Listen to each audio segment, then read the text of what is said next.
dancing, don't ask why.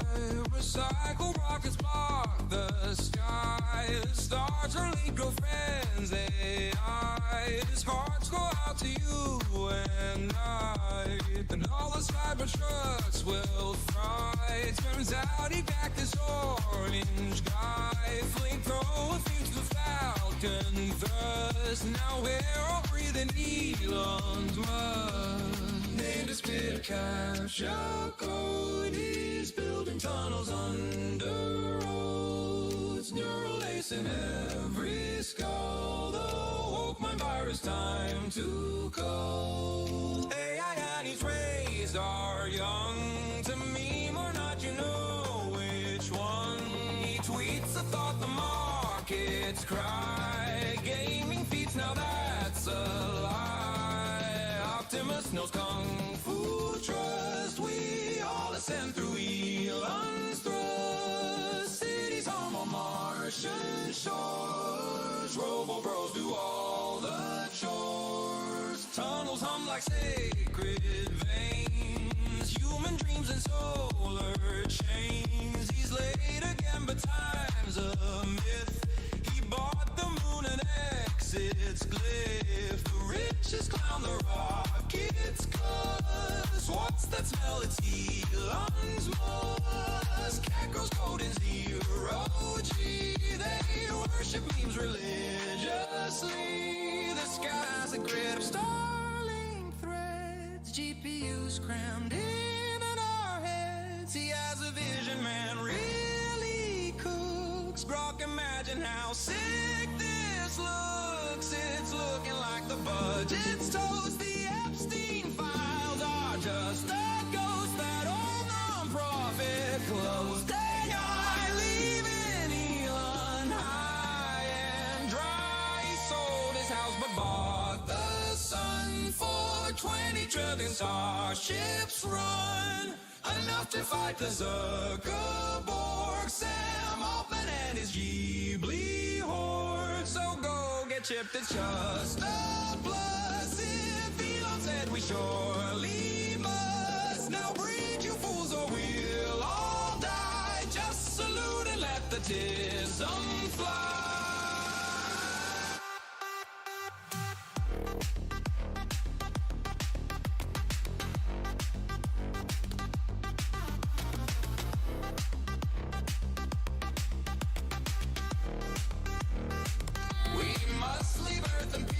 The sky for Kardashev, we gotta try. It smells just like first principles, with politics that push and pulls before we reach the human dust.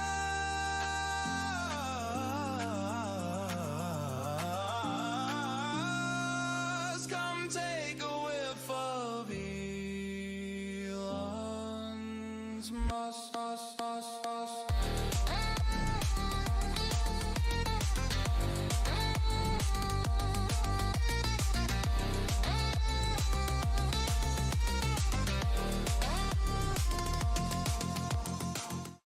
What's going on, everybody? It's your boy Demi Wormy. I'm back in the stream. What's happening? We're doing? I've already had like 3 beers. I'll fully be honest here. Yeah, I'm not drunk.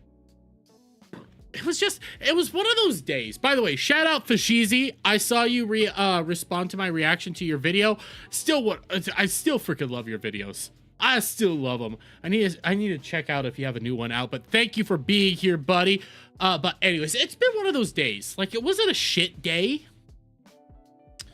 It wasn't a bad day, but it was one of those days where you're like, God damn, I just need a beer. Big thank you. Oh, no problem, buddy. No problem. And shout out to Lobatus. You're here. You're always here, buddy.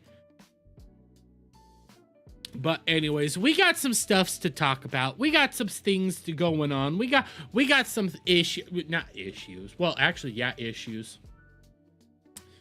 I will be getting copyrighted tonight. There's no ifs, ands, or buts about that. I will be getting copyrighted. I will think about what I'm going to do with the actual clip itself, but we're going to be talking about the Harry Potter trailer. We was wizards, Harry! We was wizards. So we got that to talk about. And listen, before we get into the trailer, I've already seen some shit. And I mean, here's Black Snape.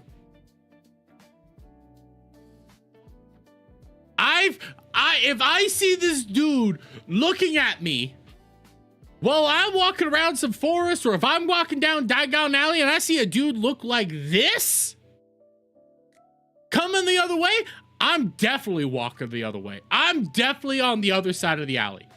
You are not convincing me to be doing anything here. I haven't seen the train wreck firsthand yet. Oh, I haven't either. I'm looking forward to it. But this, and I gotta be honest. Okay, I gotta be real. I'm not a big fan of the, I can't remember the actor. I'm not a big fan of how Dumbledore looks. I'm not huge on this one. He looks just too comical. Like, too stereotypical. You saw it and you're not feeling the magical goddess? Well, we will look at it here in a bit. Oh, bro, how are you? Jeremy, have you watched any video of Madman Frenry? Is that the dude that was like reading Lithgow? Yes, I'm not Lithgow. I'm not big on how he looks as Dumbledore. I'm not. I like some of the other guys, but I'm not there. But is Madman Fenry, is that the dude that was doing the like he's playing the movie, like he has the movies, but he's reading the books at the same time in like an awkward voice and is like ad-libbing a little bit? Is that dude? Because I've seen some of those. I've seen some of them. They're kind of funny. But that's not all we have. That's not all we have. Now that I'm thinking about it, I need to pull up another thing. Power Rotten Tomatoes. I want to pull these up real quick. War of the Rohirrim. Sometimes when I drink, my brain starts working a little bit more. Rotten Tomatoes. I want to get these pulled up. Because we also have fucking Lord of the Rings news. We have motherfucking Lord of the Rings news. And I'm trying to figure out what I'm more... You know what? Here, I think I'm more offended by the Lord of the Rings news than I am by the Harry Potter news. Because when it comes to Harry Potter, I grew up in the same timeline as Harry Potter, more or less. I remember when the last books were coming out. Excuse me, by the way. I remember when those last books were coming out. I think I was in the 4th grade. Maybe it was 5th grade. It was one of the two, but it was this huge thing when Deathly Hallows was coming out. I remember everybody being so excited about it. Are you slurring your words? No. And yes, don't worry about it. Anyways, but when it came to Harry Potter, I've read the books. I'm not that big of a fan. It was never something that really spoke to me. Do I like the movies? Do I like the books? Yes, but I was a Percy Jackson kid. I liked Percy Jackson a little bit more. I've had those arguments and stuff. It is what it is. But I think I'm more offended by what's going on with Lord of the Rings than I am with Harry Potter. Because the person they brought on, I'll just say it. Steven, you know what? Here, we'll do this. We're gonna start doing this. We're gonna start doing this because can we not have anything sacred anymore? Can we not have anything sacred? Does Hollywood always have to bastardize things that we love? The answer is yes, because not only do we have the atrocious show Lord of the Rings, Rings of Power, not only does this thing exist, and yes, we're getting that season 3 here soon. Holy crud! am I gonna be watching that while I'm driving again and just wishing God would take the wheel? We have this. We had War of the Rohirrim, which is beautifully animated. I'm never gonna knock it for not being beautifully animated. I think it's a beautiful, just wonderful. Story's dog shit. It's just awful. It's atrocious. It's something that I've never thought to even think to put out there. It's just woman boss nonsense, okay? I just want sacred. I just want something sacred. Lord of the Rings should be deemed sacred. They can't let us have anything nice. It must all be corrupted. Exactly. Exactly. But then, a couple of years ago, we got the announcement of the Rings of Power, or Lord of the Rings, not Rings of Power. That's my own stupidity. The Lord of the Rings, The Hunt for Gollum, which was supposed to be more or less a prequel sequel story that's taking place during the main story, a side quest that should have been in the original movies. But hey, Peter Jackson's filming it. It coincides with the original movies, but it's not good. It's a mess. It's all a mess. Everything's already a mess. Everything about this is a massive mess. But out of all these things, the only thing that I thought was going to be okay-ish was going to be this. This is the only thing so far. Now, that's not a high praise. This could probably happen. You could blink and miss it and never interact with it again. None of what I'm giving out there is a high praise. But now I'm debating whether or not we have a contender for the worst idea for Lord of the Rings ever. And that's here from Variety. New Lord of the Rings movie from Stephen Colbert and his son in development at Warner Bros.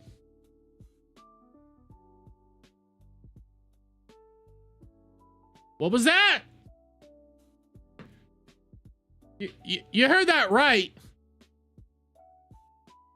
Stephen Colbert, the most unfunny individual in the world, the man who has such low ratings, Paramount finally did the right thing and pulled his goddamn show, is now putting together a Lord of the Rings movie. And before we get too far into this, I should have pulled this up, okay? Let me pull this up real quick. Stephen Colbert, writing credits. Stephen Colbert writing credits. I'm going to pull up his IMDb, but I also want Stephen Colbert's son's writing credits. Okay? I want both of these. I want both of these real quick. Where I know his son's name. Oh, Stephen Colbert's son. How about if I do that one? Give me a second, chat. Peter Colbert, writing credits. Peter Colbert got his writing credits. Nah, there's no way he actually did that. But okay, but I'm pulling these up for a very specific reason. Okay, so we're gonna go Stephen Colbert first, and then we'll go Peter Colbert. And I don't know if it's actually Peter Colbert, but here's Stephen Colbert. Okay, Stephen Colbert. His writing credits include, this is from IMDb now. Credits are Stephen Colbert, God's Honest Truth with Charlemagne the God, The Late Show with Stephen Colbert, Our Cartoon President, Daryl Gar. I don't even know what the hell this thing is, but he wrote it. Okay, he wrote it, chat. Too Funny to Fail, the 69th Primetime Emmy Awards, the 39th Annual Kennedy Center Honors. Yeah, SNL, Colbert, Daily Show. Yeah, there's Iraq, A Look Back. There's a lot of movies here, chat. There's a lot of them. Just a ton of Stephen Colbert movies. But here's Peter Colbert. Now, I don't know if this is the same Peter Colbert, okay? I don't know if this is the same dude. I will say Hobbit known for Lake Town Spy. Okay, so he was in the Hobbit Desolation of Smaug according to this. No, I don't see really anything else. I don't know if this is actually him, by the way. I don't know if this is him because all I know is his son's named Peter. That's all I know for sure. Here, you know what? I'll double check this. I'm gonna double check this. Okay, just to make sure that I'm on the right page here. Peter. Here, we'll go Stephen Colbert. We're gonna go sons, born children, Peter Colbert. Yeah, it's Peter Colbert. Yeah, that looks like his actual works. Yeah, that's him. This is apparently Peter Colbert.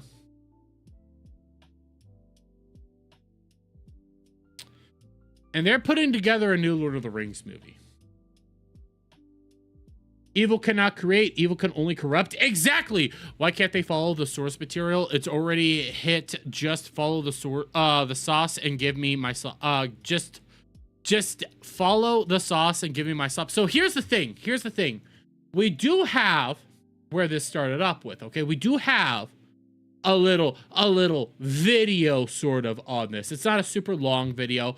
Here, we're gonna start this. This is actually from the announcement where he goes on with Peter Jackson to announce this. Okay, so we'll watch this. And just we'll have this. Well, hi everybody. I thought it was time to give you all a hunt for. By the way, Peter Jackson looks really haggard here. The Gollum update, the first of many that we'll do, little blogs along the way. And Andy Serkis has been busy designing the film. He's going to direct it and obviously play Gollum. We've got a lot of the old team back again, familiar faces and some new faces. But Andy's doing a terrific job. It's looking amazing. The script is coming together really well, and I think it's going to be a really good film. A really good film. I don't. I'll be here. I'm going to be honest. I don't think this is going to be a good film whatsoever. I think it's going to be an atrocity of human proportions. Again, it's supposed to be slotting into somewhere in between, like at the very beginning of the movie, and then that's about it.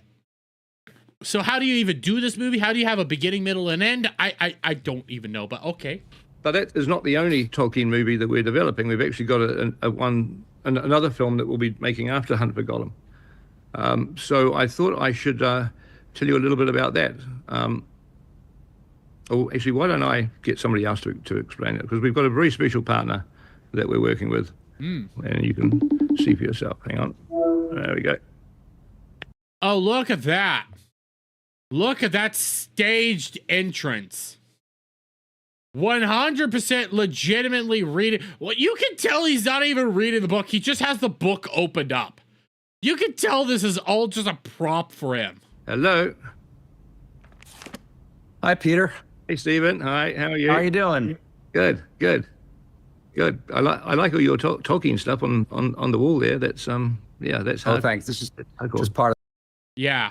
It just happens to be there, buddy. It just happened. I always have this stuff hanging up. It's always there. The collection. So I was just explaining to the folks about the next Tolkien movie after Hunt for Gollum, and the fact that we've partnered up with you to develop the script. So yeah, I'm pretty happy about it. Should I tell people what the story is? As much as you want. Yep. I will, as much as I can. You know what the books mean to me and what your films mean to me. But the thing I found myself reading over and over again were the 6 chapters early on in the Fellowship that y'all never developed into the first movie back. Yeah, 6 chapters. 6 very specific chapters. In the day, it's basically the chapter is 3 is Company through Fog on the Barrow Downs. And I thought, oh wait, maybe that could be its own story that could fit into the larger story. I don't even know how. I don't know how you would fit that into a movie because yes, there are 6 chapters, but 6 chapters of them walking and talking. And yes, they do meet the Barrow Downs, they meet the Whites, they meet all sorts of interesting things there, yes. But it's 6 chapters roughly at the beginning of the story. Like right there, just like how Hunt for Gollum is like, here's the beginning of the story, Hunt for Gollum Then you would have these 6 chapters and then the rest of the story. All at the very beginning. That's what we're talking about here. At the very beginning of the actual books. This is this is worse than making The Hobbit a trilogy. Oh yeah. Oh yeah. Could we make something that was completely faithful to the books while also being completely faithful to the movies that you guys had already made? And I started talking it over with my son, Peter, who's also a screenwriter. And we worked out what we thought would work, especially as a framing device for that story. And it took me a few years to scrape my courage into a pile to give you a call. In reality, it took him a few years to just get let go by Paramount, which is also, by the way, the company that is purchasing Warner Brothers, which is making this. So wonder if this will ever actually see the light of day. I don't know. But about 2 years ago, I did. You liked it enough to talk to me about it. And ever since then, the two of us have been working with the brilliant Philippa Boyens on how to develop this story. And we recently took it to Richard Brenner at New Line and Pam Abdi and Mike DeLuca at Warner Brothers. And I could not be happier to say that they loved it. And so that's what we're going to be working on. Fantastic. Now, are you sure you've got the time, though? Because, That I did not think I would have the time. As much as I love it, I knew I couldn't do that and do the show at the same time. But it turns out I'm going to be free starting this summer. Well, isn't that fortunate? Isn't it just fortunate? He's going to be free starting this summer. And again, we already know that Paramount will be purchasing Warner Brothers, okay? That is already in the works. Skydance is purchasing all this stuff. My position is I don't think this is going to see the light of day. The moment I believe it's Ellison gets his hands on all this, he's got to take one good look at the fact that Stephen Colbert is putting this garbage together along with his stupid son. And what's going to end up happening is he's going to be like, nah, you cost us millions of dollars for so many years. Get the F out. That's what I want. That's what I'm hoping for. That's the area that I'm like, you know what? That's what's going to happen. The sad reality is this might happen because you know who's associated with it? Peter Jackson. Peter Jackson made wonderful films. I'm also one of the people that defend the I like the Hobbit movies, okay? I do like the Hobbit movies, although I don't think they should have been a trilogy. They should have been maybe 2 movies at best. I like the Hobbit movies. Flaws and all. Peter Jackson's signing off on this. So Hollywood's going to be like, oh yes, we're going to do it. Oh, while at the same time, you got Hollywood all aflutter because, oh my God, it's the big bag Trump man that made Stephen Colbert lose his job. It's the big bag Trump man that did it. So we're going to go ahead and do this. Even though that's not even a fact. At the end of the day, this is the stupidest things ever. This is so offensive to me. This is beyond a joke to me, to the point that even when I woke up this morning, I know a lot of people keep saying this when it came to this news, that they woke up this morning and thought, oh my God, this has to be an April Fool's joke. Like, there's no way they're actually doing this. This is the stupidest thing ever. Again, when it comes to this dude's freaking filmography, it doesn't exist. You know what? Starfleet Academy being right here makes perfect sense because the dude was a freaking voiceover character in the goddamn show. This all makes perfect sense. This person is the worst individual to actually work on this movie. It doesn't matter if he loves it and thinks that it's great. He's a fake Hollywood geek. He's a hack. He's a charlatan. He's a fraud. All he's ever been known for is putting out garbage tier comedies. Nothing's actually clever. Nothing's actually great. Nothing is actually grand. He's never written a movie in his goddamn life. And when it comes to his son's never actually written a movie in his goddamn life. And you're going to put these two people who have written 0 movies on making some sort of Lord of the Rings film? You have got to be shitting me. This is the stupidest thing I have ever heard in my entire life. And truly, it makes me sit here and wonder, what's gonna be worse? Is it gonna be this film or is it gonna be the stupid Rings of fucking Power? Because goddamn it, even the people that put on Rings of Power have better writing credits than Stephen Colbert. Even when it comes to the source material, we're not talking about a lot. You're talking about a little tiny bit that has not really its own story. How do you tell an own story like this? You already have the story. This is, again, supposed to slot into the Peter Jackson films. So how the hell do you do that? You don't. It's the same issues that Hunt for Gollum has. It's going to continue to be these issues, and it's going to keep acting like this until Hollywood gets their head out of their goddamn ass. But hey, guess what? We have nothing actually sacred anymore. These people just want to bastardize everything. They don't even want to try to be creative in the slightest, and just take what was made brilliant and beautiful before and bastardize it more. But hey, that's just my take.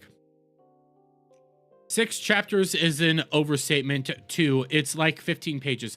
It's a little more than 15 pages, but you aren't wrong, Fashizi. You aren't wrong. Like, it's barely anything. And when it comes to Hunt for Gollum is in reality just a few paragraphs. Because it's Gandalf telling the story, and then you get more of the story later on at the Council of Elrond. You get nothing else. That's the story. That's the story. Just a few paragraphs. That's got to be a movie. And now we have this, which is them leaving the Shire, going into the forest, meeting Tom Bombadil and the Whites. That's practically it. Not a whole lot. But hey, there's a movie there. And Stephen Colbert is going to write it. And produced by Peter Jackson. Oh, that's the only actual saving grace.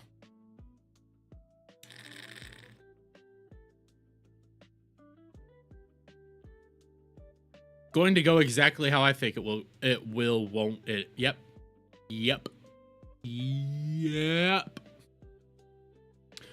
Oh, this is just a nightmare. And this goes to like my overall point, like what the fuck? What the actual fuck? That's why I titled the stream, what the fuck is happening? Because I have seen some stupid ideas. I've seen some stupid ideas in my day.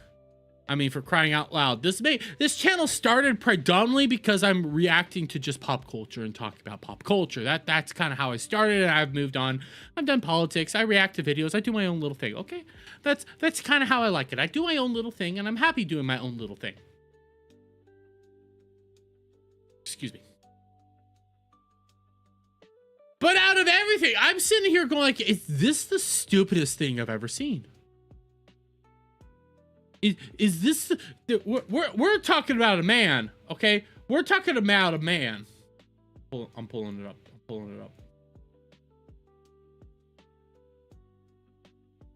Stephen Colbert vaccines.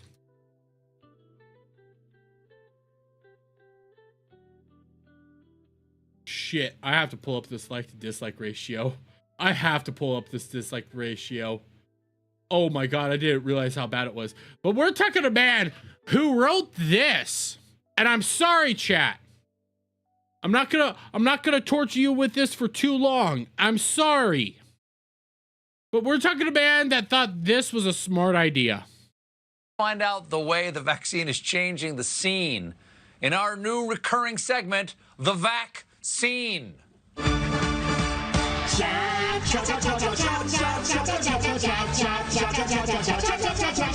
Oh, this isn't even it. This isn't even it.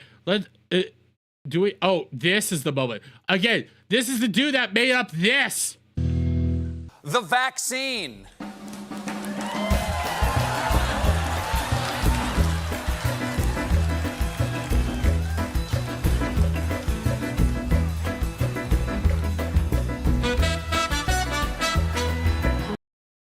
This is his grand gift to society. This is his greatest achievement. The vaccine. I won't lie. Birdmick is seeming like it was a better idea than this will be. Oh.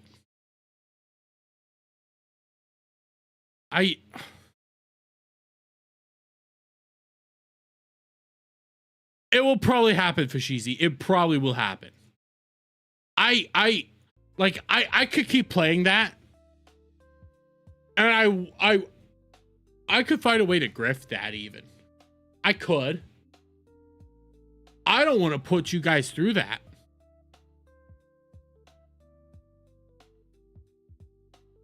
Finally, everybody has been begging Colbert to write a Star Trek movie for years. No! I'm not even a Star Trek fan, and I say no. I already saw Starfleet. Kick this man out of Hollywood. He's only there because he socked up Obama. That's a bit of a joke. He didn't actually suck off Obama, but he practically does. Obama is his savior. He wouldn't be here if it wasn't for what's his nuts. Oh, we were talking about it behind the scenes in the Discord. What's his name? He now also does the show again. He left and came back. What's his name? He's the Daily Show host. Shite. Oh, I can't think of his name off the top of my head, but he's also just gone off the deep end himself right now. But yeah, allegedly. Shit, every time I think of the word allegedly, I go to South Park's allegedly. South Park, Michael Jackson, allegedly. This gotta have the allegedly.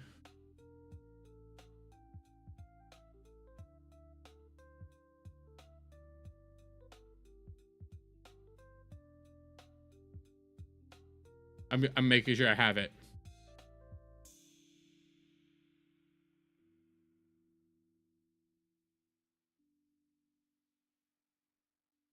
Wait. Did I skip it? Give me a second.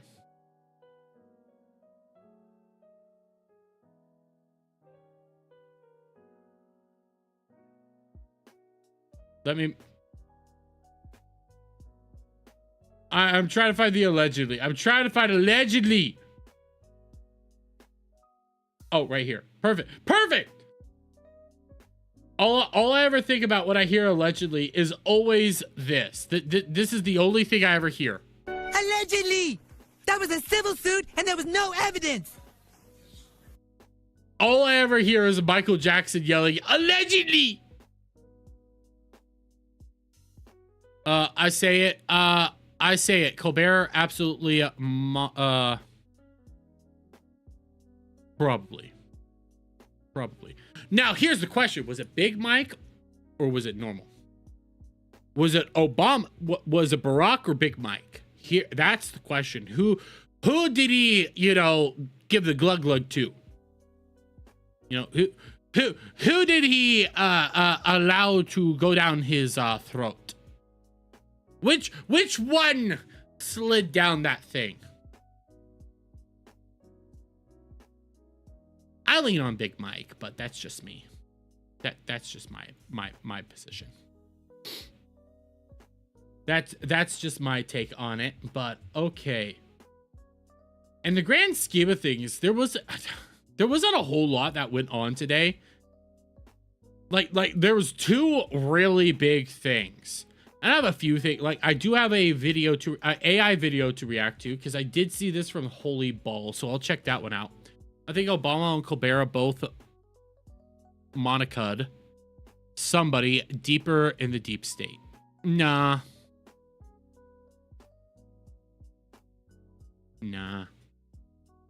They got Monica'd. Listen, the way you can always understand how, other than power politics and a big push, like I'm trying not to get super big into politics right now, because I'm not black-pilled. I'm bored. If you get that idea, it's not black pill. I don't want to think of that I'm black pill, because I am hopeful for the future. But what I am right now is I'm super bored and kind of annoyed that it's the same shit now. Fatigue pilled? I think I'm fatigue pilled. Like, and I get this way. Personally, I get this way when it comes to politics. Like, depending on what the big thing is, I get fatigued. And when we've been talking about Iran and shit and the death of the MAGA party, blah, blah, blah, for 4 weeks now, you just get like, is there anything else to talk about? Like enough of the doom and gloom. Is there anything else legitimately to talk about? Because it's constantly just doom and gloom. And there is something I'm looking a little bit into. It's weird connections that people are kind of starting to bring up, like the Catholics for Catholics thing. You guys actually start digging into that a little bit. There's some weird connections between everybody. All I'm just gonna say is this real quick before I move too much further. Don't use my religion to push your propaganda and your bullshit. Real quick. I am a Catholic. I'm super conservative. I love Trump. I have the Orange King right up there. But what I'm seeing, people, what I'm seeing, so there's this, a lot of this came out recently. I'm just gonna pull up this for pictures because it was weird what people started seeing. It was weird. Just a little weird. Just a little, You know, you start asking questions, you go like, My religion isn't your problem. Just facts, because here, I'll pull up the Catholics. Catholic or Catholics. I'm just gonna see, can I find the same picture again? Because a lot of people are talking about this because it's really weird who some of the people are. And I'm not going to play this video, by the way. I'm not playing these videos. They'll just play, but, and I'm only doing this just for the pictures. But 2 people, because there was a recent Catholic prayer event that you had to pay to go to. And some of their speakers were Candace Owens and then our other buddy right there, Joe Kent. Megyn Kelly was there. I don't know if Tucker Carlson was there. Somebody's gonna have to fact check me on that one. But people have been looking into like this event, the people that are involved with the Catholics for Catholics, and they're finding interesting connections. General Michael Flynn is one of the directors there. Joe Kent, now that is fascinating. Interesting you say that. Again, like this event happened like 2 weeks ago. Like right after Joe Kent did his resignation. When he's doing that whole PR tour. All of a sudden you got this event, and there was a picture from it with Megyn Kelly, Candace Owens, Joe Kent all together. And the more people look into Catholics for Catholics, they're seeing Michael Flynn's on the board.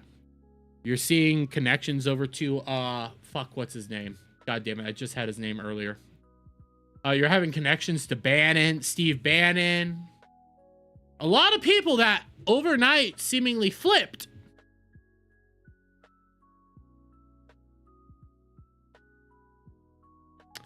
It's just more, Religion shouldn't be in politics. It's the policies that should do the talking. So I slightly disagree on bro. Slightly. Just slightly. I do think you require religion for politics. And what I mean by that is the religion, like how the founders originally put out our country and our way of life, is that the government would do like the policies and stuff. But the church was supposed to also more or less work hand in hand with the government. They weren't supposed to be connected, but they were supposed to work in like a synchronicity, if you will. And that the church's responsibility was to maintain the morality of the country.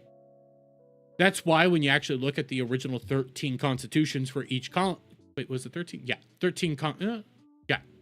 When you look at the constitutions for each of the original colonies, each one of them had a requirement that you have at least a faith for God. And I say that because there's two of the constitution, all but 2 required you to be a Protestant. The other 2, I don't remember which ones was which, but one asked you to be a Catholic and then announce that you are a Catholic, and the other one said you just have to believe in God.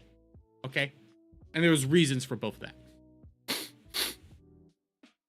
Exactly. The government safeguarded the body, the church safeguarded the soul. That is how it was supposed to be. So yes, you are supposed to have church and religion interwoven into it. That was their initial idea. They just didn't want one overarching one, especially because, I mean, again, you had Catholics and Protestants. We weren't known to like each other. I live in a heavily Mennonite community. I have learned some slurs for Catholics. Because when you get involved with like Holdermans, like if you guys know what a Holderman is, it's like there's like 3 tiers of Mennonites. The everyday Mennonite that you see, Amish, and then Holderman. Holderman's like in the in-between person. So they look like Amish, but they're not Amish. Give me a second. Just gotta blow my nose.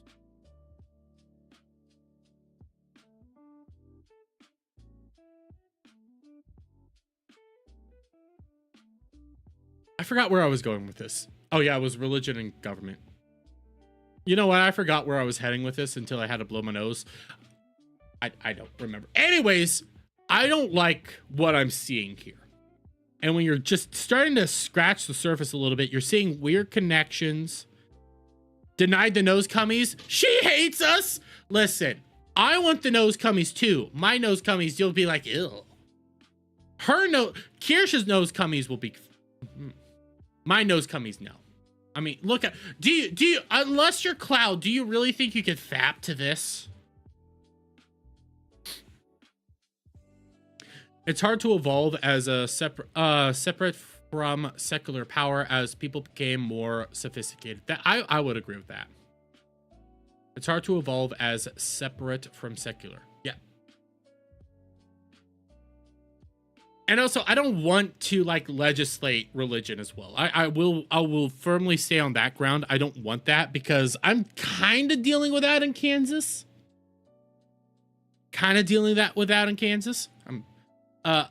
As much as I love my home state, I love the people from my home state. At the same time, I have to use a VPN just to get into Pornhub.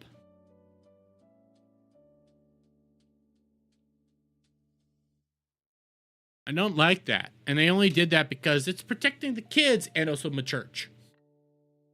But when it comes to Catholics for Catholics, going back to that, there was, what was her name? What's her name? Like, don't get me wrong. I'm not a huge fan of this person either, but I will give her credit.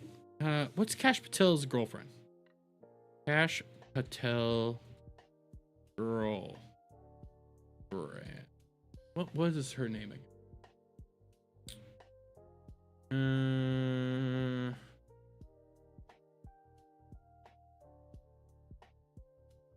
Alexis Wilkins. Okay, Alexis Wilkins found something interesting.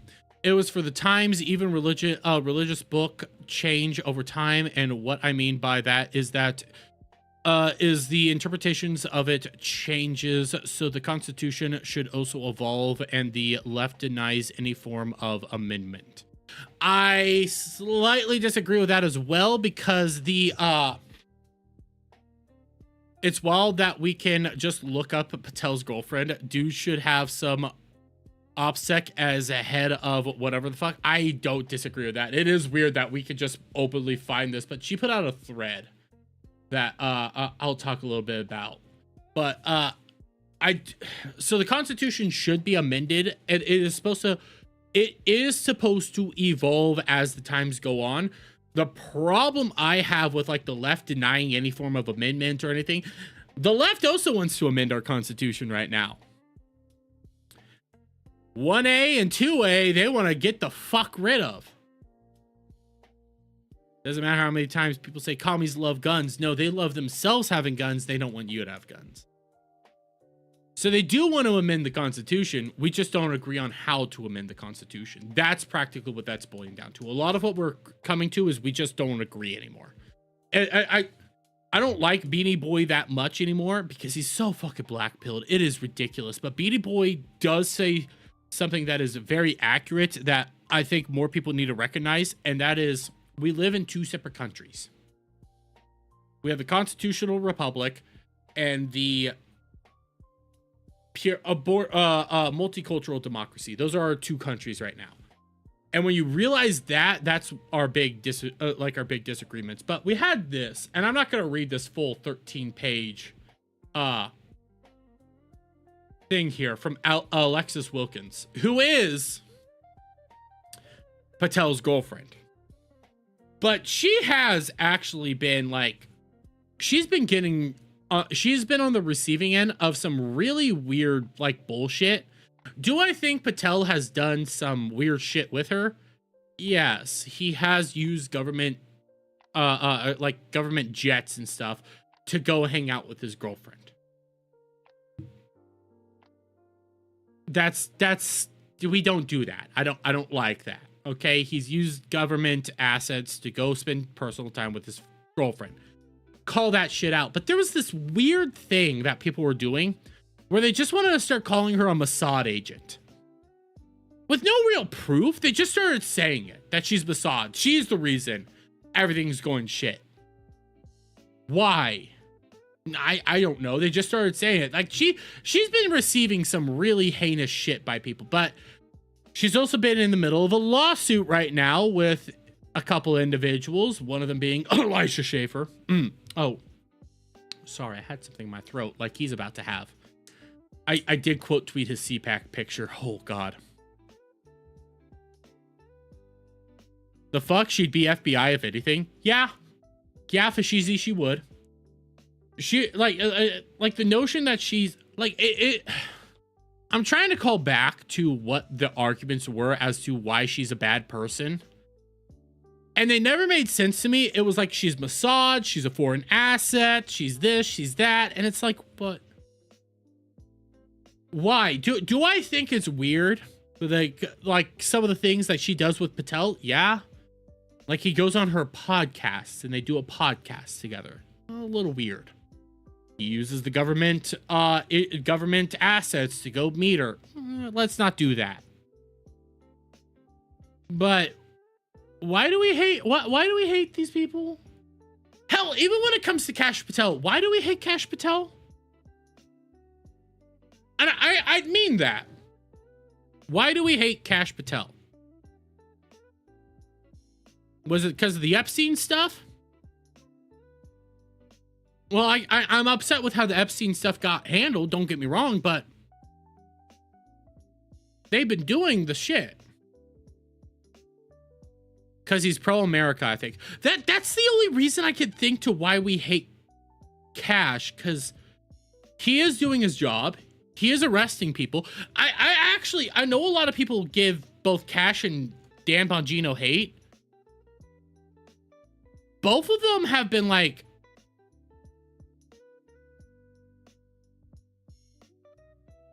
both of them have actually been a little bit more transparent than people are giving them credit for. It is hard to watch the Dan Bongino show, but I've been watching it more and more. And there's a lot of shit that Dan Bongino has been saying that nobody else has been like reporting on. Like, a lot of people freak out about what happened at Butler, Pennsylvania. Don't get me wrong. Yes, that holy shit, what the hell? That was a monumental failure of security. Dan Bongino did like a massive investigation into that nobody's talked about. And I'm sitting here like, wait, that happened? You guys actually investigated what went down at Butler? I was told you guys never did that.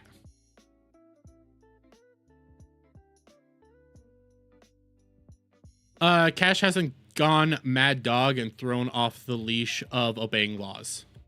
I could agree with that. He's doing what he can. Epstein Files has been run through Maine deciding body, so the censorship was going to be heavy. Yeah, I can also agree with that. Like, he can't, you still are under certain restrictions and regulations. You can't be like how you were out there when you were doing the podcast circuits. You can't be that Kash anymore. You have to be a more refined Kash. I also think it's mainly Bondi. Bondi's just atrocious. Oh my God.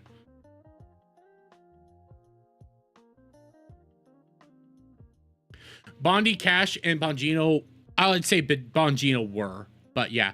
Running things too much business as usual for most people, but that's the law. I could agree with that. A lot of people wanted them to just go hog wild, which, yes, obviously we want hog wild. Obviously we want to just go out and do that, but you can't. That's always a pipe dream. But if you guys watch Bongino's show in the morning, don't do the whole thing. Like, it does get to the point where you're like, I have to walk away. It's just kind of boring. But when you listen to it, you're like, wait, you guys actually did this shit? Wait, you guys, you did? Why do we hate this dude? Why do we dislike this dude? I found out by listening to a show. We all think that he left for whatever reason, like he got upset with the administration and blah, blah, blah, blah. It turns out he came on, openly told everybody he was only going to be there for a year. And then the year ended. That's why he left. And I sit there and I hear that. It's like, wait, you mean at the beginning of this, you told everybody you were only going to be there for a year? Everybody's making this big deal that you left and that it was a conspiracy and all this stuff. Wait, no. You openly said that you were going to only be there for a year. Holy shit. I feel lied to. That's why I started listening to him more. Is it a great show? I don't think so, but I have been listening to him more.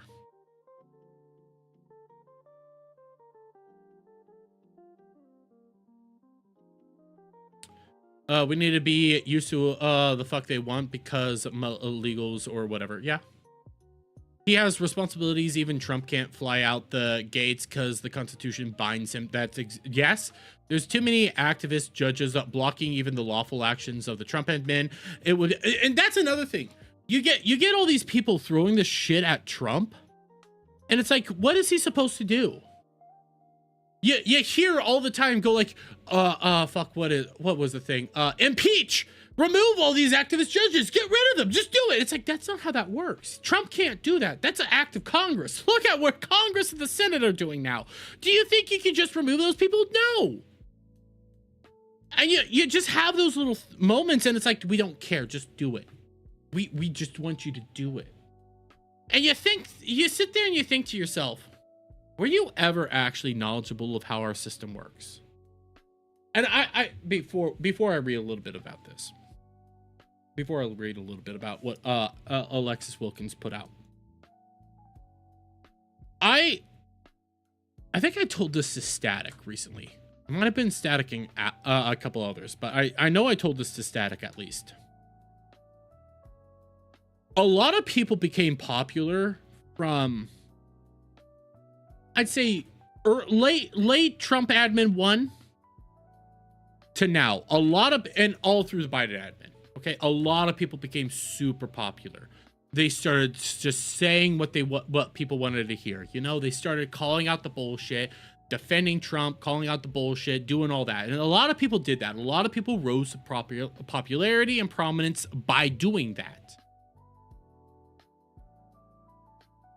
But then when we won, they didn't have that anymore. And in reality, the veil started coming down and we realized they were full of horse shit. We're realizing that a lot of these people that rose to prominence became these big bad motherfuckers out there with all this sponsorships and all this stuff. In reality, they were dumber than a box of rocks. Like, they make Hassan look smart in some regards when you actually start listening to what it is that they're saying. So what's the new move? Ignore the fact that we don't know what the fuck we're saying. Just do what we want. I want the axe swinging of the early days to continue, but it's becoming harder to openly swing it. Yeah. Yeah. I would love that. Oh my God, I would love that. Bring back Doge and Elon. Jesus Christ. And we're still getting good. We still have wins all over the place. We do. We're still gaining wins, but so many people just want to constantly focus on the negative. And it gets so demoralizing. Like, after the assassination of Charlie Kirk, everything just changed. And I am of the opinion Charlie kind of held it all together because he could communicate with so many people. But I'm also going to say this, and don't take this in the wrong way. What I'm about to say, don't take this in like the I'm upset with Charlie. part of this falls at Charlie's feet. What we're dealing with now, part of it does fall at his feet. Now, again, this is like hindsight's 2020. I doubt Charlie even would have even noticed this until right now if he was here. Charlie let a lot of shit pass that he probably shouldn't have let past. And even like a lot of us let a lot of shit slide that we probably shouldn't have let slide. Like if you look at what Tucker Carlson's saying now, it's just anti-America. And when you say that, they go like, "Oh, you're just saying that because he's against Iran war." No, he's saying some just anti-American shit right now, like how America needs to give up its power, how we need to get we need to be a subservient, more or less subservient to China, or give. Sorry, I thought I was about to sneeze, or give China power and stuff like this. And you just see this, but back when Charlie was still around, what the people were calling out was like the anti-Semitisms and stuff like that. And it's like, he's not being anti-Semitic. But he let that stuff slide. We all let that stuff slide, except for Ben Shapiro. But I mean, it's Ben Shapiro, listening to him. But we let that stuff slide.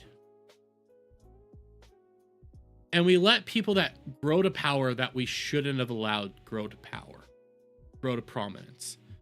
And now we're dealing with that. Now, I do have this position here that I don't think some of the people we think are the most popular people are as popular in America as people want you to believe they are. This is a multifaceted thing. A lot of this comes off the top of my head, but I could get into that. Actually, I could get into that with this Alexis Wilkins thing, because I firmly believe that a lot of the shit we're dealing with right now is just foreign government psyops, more or less. Now, I have heard, like, there's a good video from actual Justice Warrior talking about how some of this stuff can actually work really easy. And foreign governments will just give people that are already saying maybe America bad narratives out there, or pushing America bad shit, and they'll just start giving them a ton of money and give them a ton of like clout. And I think a lot of the people we think are super prominent, popular, and strong, and are like the modern day like thought leaders, I don't think they're as popular as we want to think they are. And it's predominantly because of the internet and the reach the internet gives people. And I think a lot of these views that we think these people are getting might actually be coming from foreign countries. And my evidence for this is we talked a lot about how foreign bots are all over the place. We get so pissed off at the Indian bots, the Pakistani bots. We get tired of these things. We see it just all over the fucking place. If we see those bots all over X, and we know these bots exist, what's to say foreign governments aren't going to individuals and maybe not giving them money outright, but are botting their views, are giving them an undue amount of power via viewership or whatever that is. So it looks like they're a whole lot more popular than they really are. And that's how they get their message out there. Is we have people with mass amounts of viewership. It looks organic, it looks real, it looks natural. I mean, we already thought they were smart. Now they're getting even more viewership. Look at how big they are. Are they all Americans? Are all of America, is America really, are Americans like your dominant viewership? And I say this because whenever I bring up my counterpoint, which is always Asmongold, I think Asmongold is a perfect like counterpoint to a lot of these. These are the best and most popular podcasters out there, so you need to listen to them. And I pull up Asmongold, who has more viewership, live viewership, than almost all these people, and it's always America based. Like, you can actually track that stuff, that it's Americans watching Asmongold. You never hear that in the reverse. You never hear it from the biggest podcasts in the world. How many Americans are watching them? How big is their American audience? Are they actually that big with the American audience? Or if we start chipping away foreign audiences, do those views start to fall? Which is something I would love to start digging into deeper. But we have this from Alexis Wilkins. And again, I'm not going to read this full 13 fucking thread thing, because oh my god, but she starts off. A foreign-linked influence network has been running coordinated operations against the Trump administration for 22 months. I know it's real because they ran one against me. I was targeted in something I knew was far from organic. This level of media is isolating, unwanted and unwarranted. There was nobody to help, nobody to jump in and say this is a false op and help me. Well, I don't believe in problems without solutions. So I've spent the last few months learning to build programs to utilize publicly available information to prove that this is way bigger than me. This is about creating chaos in the Republican Party. It's about the organized effort to lose Republicans the midterms and subvert President Trump's agenda. And I have the data for you to see. I don't think she has it, but I remember Jeremy posting this. Geeks and Gamers Jeremy. It was on a Cobracast. And it was just moments after Joe Kent said anything, you had like 20 accounts within seconds of each other posting the exact same clip with the exact same information. All almost word for word the same. Just seconds apart. That's not natural. That's a coordinated effort there.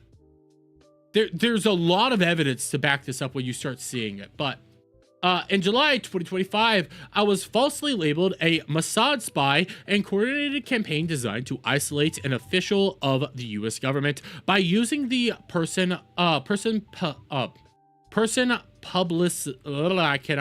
publicly nearest to him, me, across the full operation. July's events and others dating back to 2024, 6 chapters, 22 months. The data shows 3.1 million retweets, engagements, 80% of all activity was pure amplification. 659 accounts retweeted the same post. Some retweeted 1 second apart. 15 pairs retweeted within 10 seconds of each other. When content spreads organically, timing is random. People check their feeds at different moments. They don't retweet the same post within seconds of strangers they've never met. 54 retweets in a single hour at peak.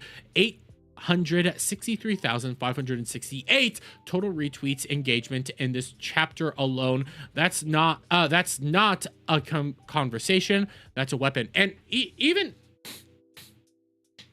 like Fashizi, I'm willing to bet you've seen this. Like, you post content. Unless you're like a really big person, it naturally has ebbs and flows. Like me, for example, a lot of my content, it starts popping off maybe a few days later. And then you see it go up, and then it kind of goes down, and then up again and down again, up again and down again, and you gain it over a period of time. Yes, if you're a bigger channel, like Gary from Neurotics talked about that, he goes like, yes, your views should naturally kind of look like a dick going up. Because when it first comes out, yes, you're going to get maybe a decent amount of people, but it steadily increases over time. And then if it's evergreen content, it will just keep going up. If it's not, eventually it plateaus, which is fine. But things like this is organized. You don't get seconds. That doesn't happen. Unless that person's like staring down your freaking account, go like, and constantly hitting refresh, go like, when are you gonna post? When are you gonna post? When are you gonna post? Okay, you posted, go. But again, I go back to that Joe Kent, like it was Joe Kent with Tucker Carlson.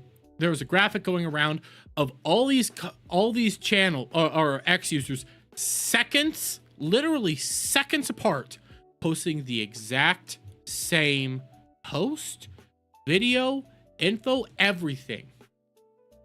All just seconds apart.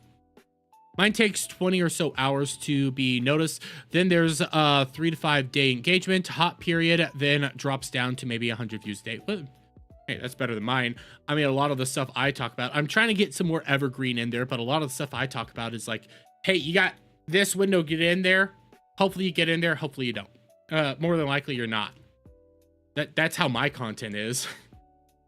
Is what it is. I don't really cry about it, but that just knowing that little bit, just knowing how a little bit of how content engagement works, you can see that there's some weird shit here. The network has a trail.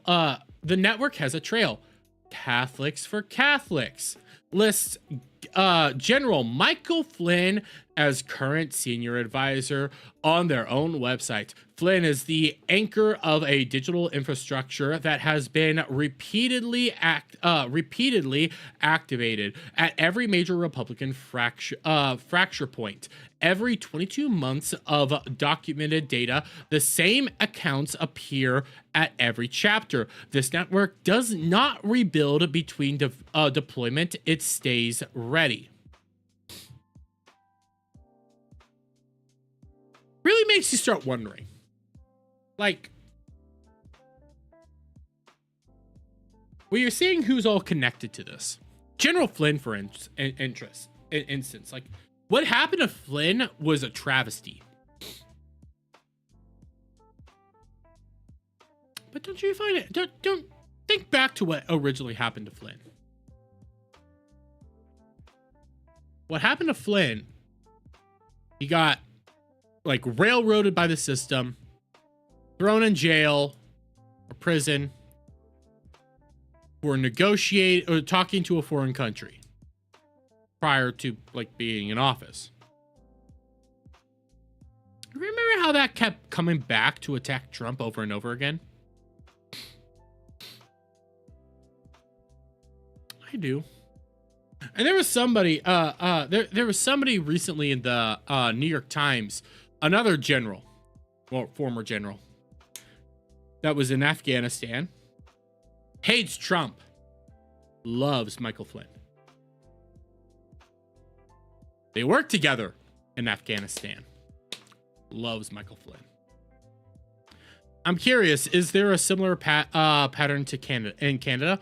Well, your thing with Canada, let's be real here. Canada's just fucked with your guys' government, with their governmental system. I don't know if you're also in Canada, but if you are, it's just fucked. Like, I don't like Viva Fry when he talks about American politics, but I always found it fascinating to listen to Canadian politics. It is a fascinating thing to always listen to a different political infrastructure and how it works. But knowing how it works, you go like, oh God. Yeah, I'm well aware, doing my part to get Alberta out. Ooh, based and red pilled, my brother. Chapter 1. Why do you say chapter 1? I hate this. Okay.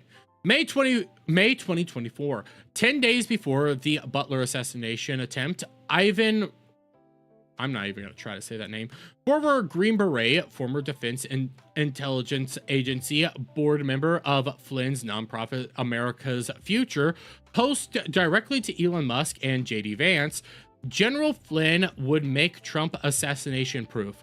166 retweets, 14 tightly clustered time windows, amplified within 1 second. I do remember that. I rolled my eyes because it was obviously people wanted Flynn to be the vice president, but it was just stupid. We would know when we would know. July 2025, a coordinated narrative falsely identifies the FBI director's girlfriend as a Mossad honeypot. The original post from a supplemental influencer with 1.1 million followers built through the COVID medical freedom movement gets a labeled inorganic seeming, uncommon 20 million views. This is the network's method. Anonymous mass deployment, the credentialed amplification, the connection runs in both directions. RT.com posted about me, and slightly offensive amplified RT's content when RIF TV posted a military journalist based in Moscow's hosting content on a Kremlin-adjacent Orthodox TV channel, amplified it back out, the same loop, the same network running in both directions. I do have a weird thing with RT, like RT TV, because it's Russia Today. It is more or less Russian propaganda. And again, there's a very good, not slightly offensive, but a very good actual Justice Warrior video talking about how RT actually works. Because he hasn't been associated with it, but he knows people who actually work with RT. And it's like, yeah, they just get a bunch of people that are dissenting from America. Like, people that say America bad a lot of those journalists who might be anti-establishment, but they say America bad a lot, they just hire them on because they're already saying what they want to have said. It's basic Russian propaganda. They're just easily doing it. Like, there's no point in actually paying people to change their views. Just hire the people on that already believe what it is that they're saying. But I want to come back to this. Slightly offensive. You guys know who runs Slightly Offensive? Elijah Schaffer. Elijah Schaffer likes to just pop up a whole lot. And I do know that Alexis Wilkins is suing Elijah Schaffer for defamation. I do know that because that was a big thing that Elijah Schaffer was going on about. 6 out of 13. The foreign amplification is documented. RT, which is the U.S. State Department, describes as part of the Russia's intelligence apparatus, which it technically is, but isn't. It's a little complicated there. Posted about me by name. When they did, the accounts that amplified it included the official Russian Ministry of Foreign Affairs and an Iranian journalist based in Tehran. RT ranks in the top 15 amplifiers across our entire 22-month data set. Chapter 3, September 2025. Charlie Kirk is assassinated within hours. Candace Owens, who is a part of Catholics for Catholics, publicly attributes the killing to Israel and targets Kirk's widow by name. Many of the same accounts active in the July 2025 Honeypot chapter activate immediately. A moment of natural Republican unity is converted within hours into one of the most sustained fracture points of the year. Chapter 4, March 17th, 2026. Joe Kent resigns as NCTC director. That same day, Catholics for Catholics, a Flynn-associated organization, announces Kent as at their Washington gala within 24 hours. Tucker Carlson interview. Actually, here's the funny thing about that Tucker Carlson interview. I know they're saying within 24 hours. It was reported that it happened within an hour. Like he was scheduled to go on Tucker within the hour. Totally organic. Within 72 hours, Ken on stage with Flynn and Candace Owens at the Waldorf. I cannot say that word. At the Waldorf. The data across all 6 chapters, 3,166,207 retweet engagements, 80% amplification rate, abnormal volumes of accounts documented across multiple chapters spanning 22 months. The same accounts that were active before Butler in 2024 are active in the Kent chapter in 2026. This is not a series of separate events. It is a single persistent infrastructure activated at each fracture point. High volume. I don't know what any of this means. Don't know what any of that one means, but okay. Then, what RT was telling Americans the entire time through March 2026, RT published Alexander Dugin, Putin's ideological philosopher, declaring MAGA's more than dead, worse than dead. It's now an undead, a ghoul. The Flynn network was manufacturing that fracture domestically. RT was amplifying it internally. 2 parts of the same operation are running simultaneously into the same feeds. What is this one? Let me see. Joe Kent. So this is Alexander Dugan. Joe Kent, Candace Owens, John Mapin. I don't know what any of that one means. So I'll leave that one there. During an active U.S. military conflict, accounts in the network posted verbatim refused to enlist in or remain fighting for the U.S. military. Candace Owens posted publicly, "May American troops take his lead," following Kent's resignation and protest of the Iran war. Whether intentional or not, that content distributed at a scale by the infrastructure during an active conflict is functionally anti-establishment messaging. The data shows it was carried by the same network, documented across all 5 chapters. And what you're really seeing here is, like, this is just scratching the surface. It begins that whole, like, hey, there's something weird here. You know, it begins that whole, hey, there's something weird here. But then you start realizing all the same people have said weird shit during all these times. They're all the same. There's nothing really different about them. It's consistently the same people. And it just makes you sit there and go like, all the same people are associated that have been pushing some of the worst fucking things imaginable.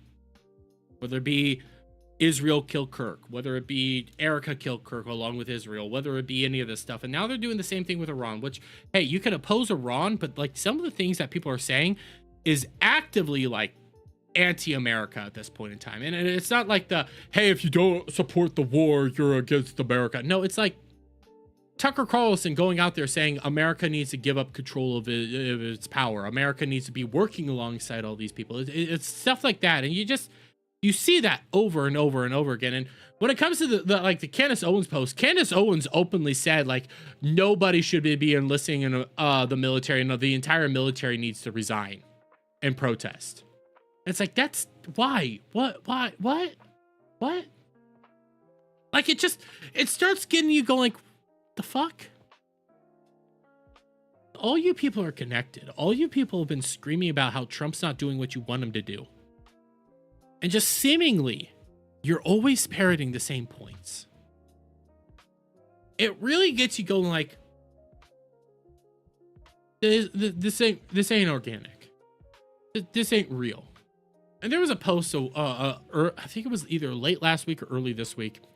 Maybe it was over the weekend. And I wish I had it. But they started digging into people like Nick Fuentes and who's been propping up Nick Fuentes and how is he getting so popular now.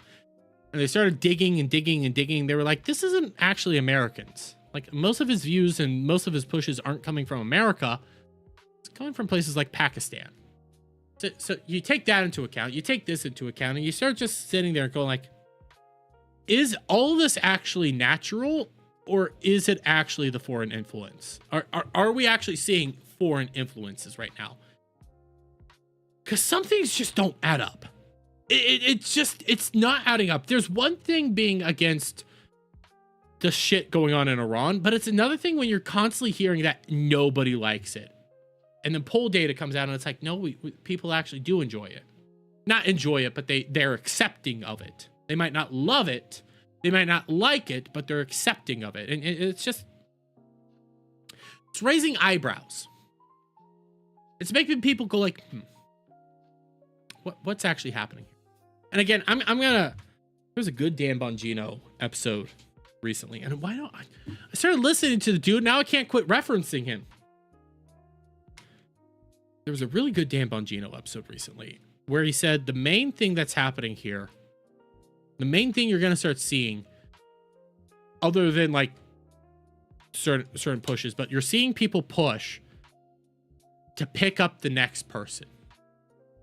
They're seeing a push to figure out who's going to be the next guy after Trump, because they like the idea of the anti-establishment movement. They love that, but they don't want it to be associated with Trump and Trump supporters. Because the reason they don't want to associate it with Trump and Trump supporters and people that like Trump and they want to steal from all that, the reason they don't want that is because they know Trump's uncontrollable. Trump won't do what they want them to do. So we have to tear down Trump a little bit. How are we tearing down Trump? We're going to go after all of his like people around him. Bondi is the easy one to go after. Just go after Bondi all day and night. I won't cry over that one. But like they'll go after Hegseth, they'll go after JD Vance, they'll go after Secretary of State Marco Rubio, they'll go after Patel. They'll keep going after these people to say that they're laundering information. They're treating Trump like a dumbass, and Trump doesn't know what he's doing. We love Trump, but he's a dumbass. Because they want the next person. They want to pick out the next person so they can make money off of it and control it.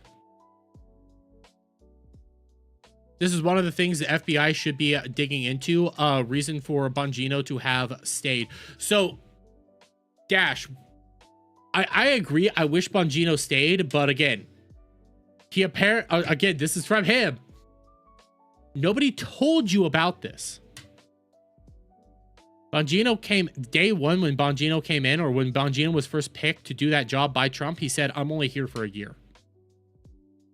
After that year, I'm leaving." And he left within the year.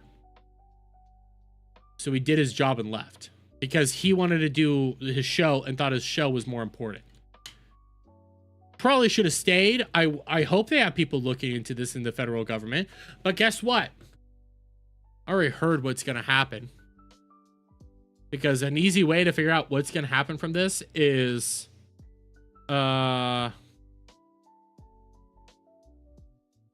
Frankie the Kid. Maybe, buddy. Really just depends on what's in it. Okay? Just gotta put that one out there. Depends on what's in it. But anyways, back to this. Guess who accused a bunch of people of being foreign influence operators before? The Biden administration. They did it to a bunch of people saying they were Russian disinformation. And now you got this, and it's like, if you bring this out, they'll just say it's the same old shit. You're just doing it again just to people you disagree with, which is a big thing right now. There's a huge it's party politics. It's my guy's right because he says the things I like. That's what you're seeing right now. That's why you're getting a lot of people promoting Joe Ken as well, and like why they're backing him, because he's saying all the things I like right now. He's saying all the things I like right now. He's saying the things I agree with right now. He's repeating the talking points I agree with, which is party politics 101. All you're really seeing right now is party politics. And that's what's been dividing us, is a bunch of people that want control versus Trump. That's kind of how it's breaking down. And then when you have any of the people on it, you have people that want control. They're saying a bunch of things that the anti-establishment people really, really like. And then Trump is saying stuff that people don't really like. Even though you're getting massive wins still. My data set, every account, every chapter, every document overlap will be published in full. The methodology used the official X API. Everything here is independently verifiable. This is all I could do to protect myself. Maybe others have more information that will be helpful, but this is what I have learned to do because of this.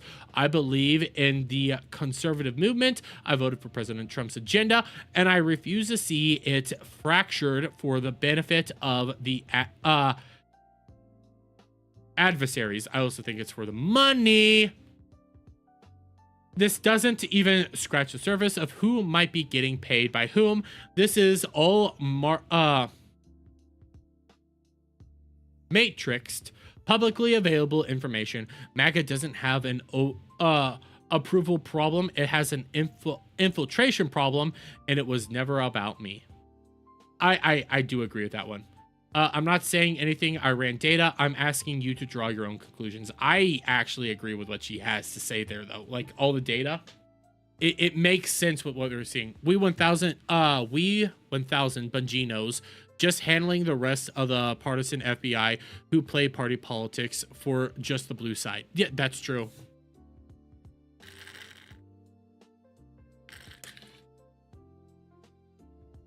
I'm just tired of the party politics. That's what I'm tired of. Because I really wish Andrew Wilson left his debate up. I really do, because his debate was so fucking good today. And it was against one of the few people that liked the whole, like, Candace Owens belief structure. That pushed the Candace Owens belief structure and do all that stuff. He was debating them. And the most fascinating part about it was, I'm listening to this dude and he starts like saying, well, Joe Kent came out here. He was a member of the government. He was a high-ranking government official. And he's saying that all the things that I like, and, you know, just saying that over and over again. I go like, yeah, Dan Bongino's come out here and said that all Joe Kent's saying is bullshit. So then who do I believe? Do I believe Joe Kent? Or do I believe Dan Bongino? Which one do I believe? The guy who's saying the things that the people like, or the guy that's saying it's all bullshit? Which one do I believe? They were both in the same administration. They both had access to the same information. Who do I listen to?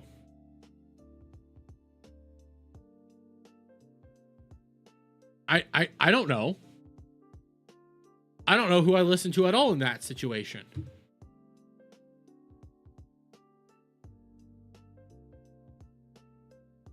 But that's where the party politics comes in.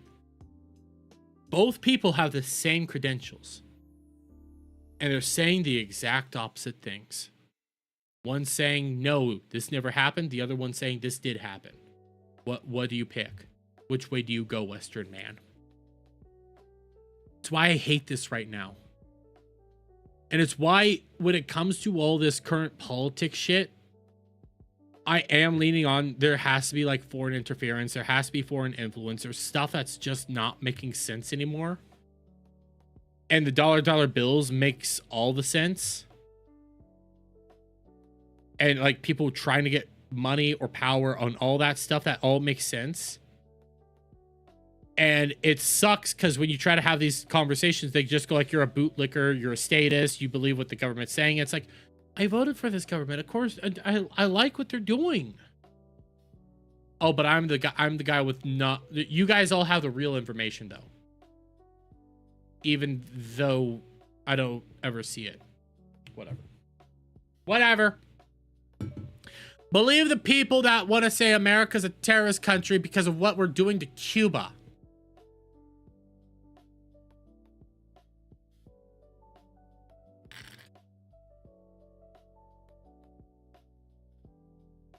Which is also why, Dash, I said what I said last night about Message to Me. About the song I reacted to last night. Just Say the Line. Oh, I'm about to do the Just Say the Line one, but because I also have the song Say the Line, but I reacted to Fishizi. I don't know if you saw. What was the name of that one? It was Dear Me. Dear Me. Because, and the reason why I said I think that's on par with Sky Bros is because the message in it is similar to like a message from maybe Cream of the Slop. Fantastic song, by the way. Oh my god, I love Cream of the Slop. But anyways, it's on par because Cream of the Slop might have a little bit of memes, but has this deep interconnected meaning to it. Same with like his newer Sky Bros' newer song. It's not like the meme ones like Elon's Musk or anything like that. It has a deeper meaning to it, which is why I put it on par with Sky Bros there. Because it resonated with me. Like, who do you listen to anymore? Who's the real truth sayer? Who's the person that's actually telling you the information you need to be aware of? Carolina Overdrive?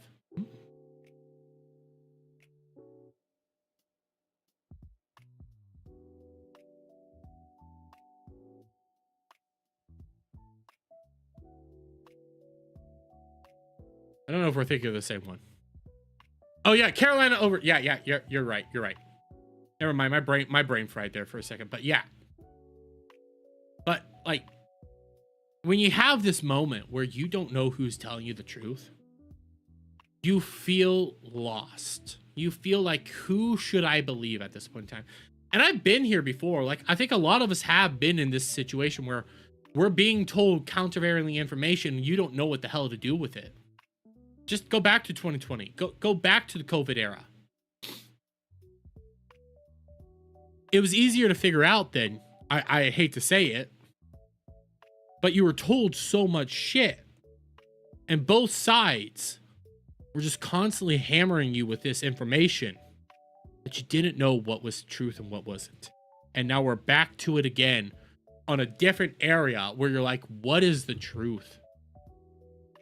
What is the information I'm supposed to be intaking from this? Because I don't think either. I don't know who's telling me the thing. I lean more over here. I lean more towards like, I think the Trump administration is actually doing a good job. I like what they've been doing.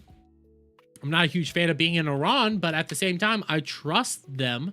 It's not that I'm a MAGA purist or a Trump diehard or anything like that. It's more like I elected him to do a job.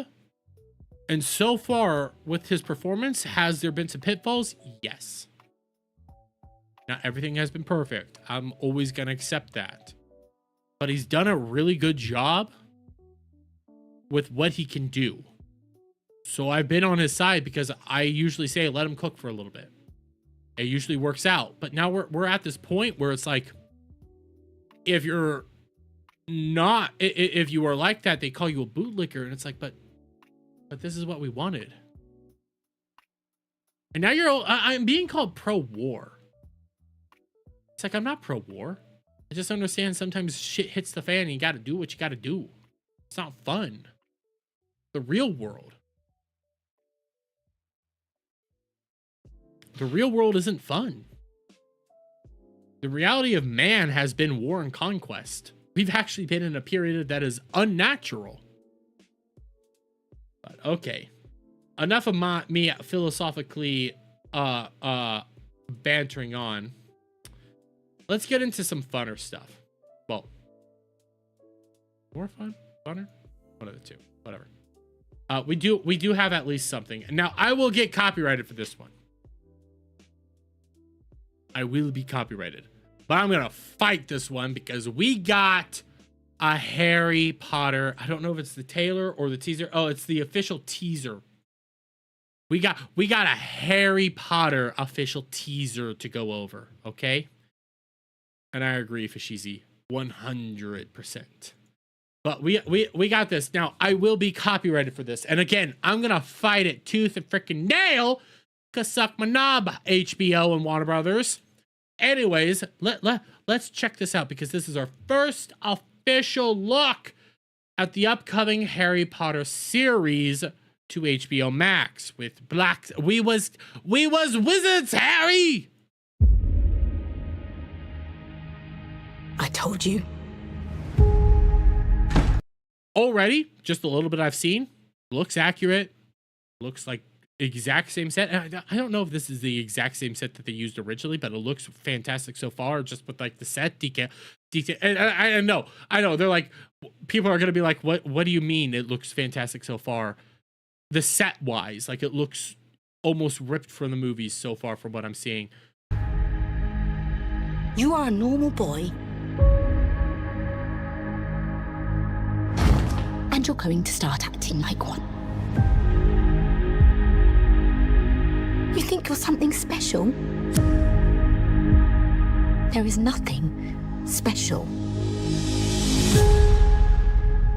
about you.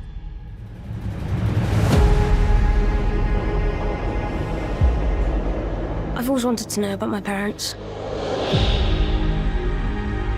Your parents were the kindest, bravest people. Ooh. I've already seen some of the stills of Hagrid. I do like his look. I really do like it. I ever met. They were funny and clever. And they I gotta be real. I have to go back to it. I love this dude as Hagrid. I can't think of his name. It is escaping me right now, but I love his Hagrid. Oh, it looks so fucking good. It looks so fucking good. Oh, I love it. I love it so much. Clever. And they stood up for what they believed was right. The next time I see you, we'll be in Hogwarts.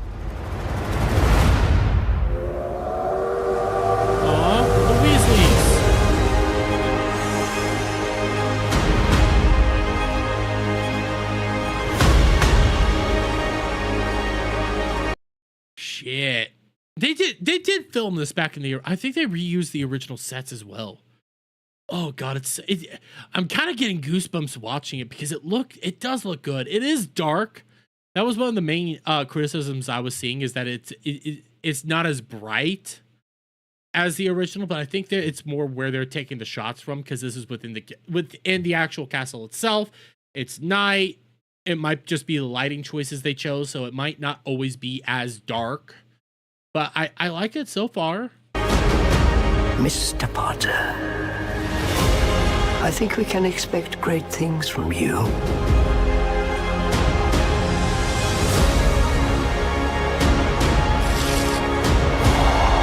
Let's see who you are.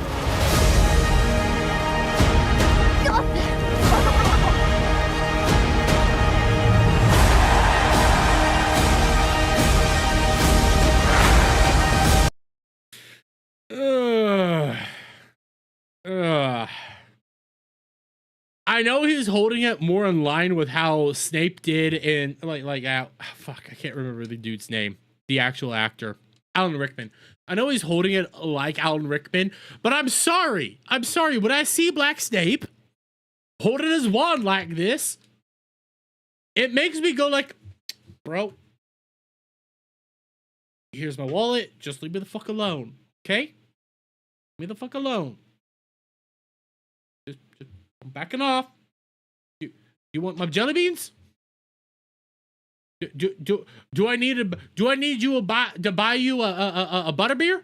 Do you want a malt butterbeer? Like I'm sorry, just the way he comes out with it, it's legitimately looking like he's holding it sideways, like coming for you.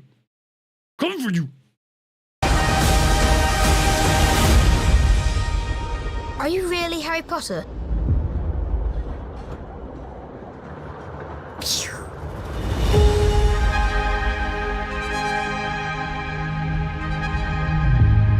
Christmas 2026. He does feel like he, after 40 and some Newports, he does. He looks like he's coming for a 40 and some Newports right here. I do say, I said it earlier in stream, and I'll say it again. I'm not a fan of John Lithgow's Dumbledore. I know this looks a whole lot better than that still we have, because we do have some more of the pictures, and I'm going to turn on the BGM real quick. Turning on BGM, because we have some pictures. I love Nick Foster as Hagrid. I think this is a perfect fucking look. Perfect casting. Looks amazing. Like, this is wonderful. Like, literally fantastic. And when it comes to Jeanette McTreat, I'm not as sold on her McGonagall, but I mean, you're going up against what's her name, that really famous British actor. You're going up against her. Like, that's a hard one to beat. So this one, it's gonna take me a little bit.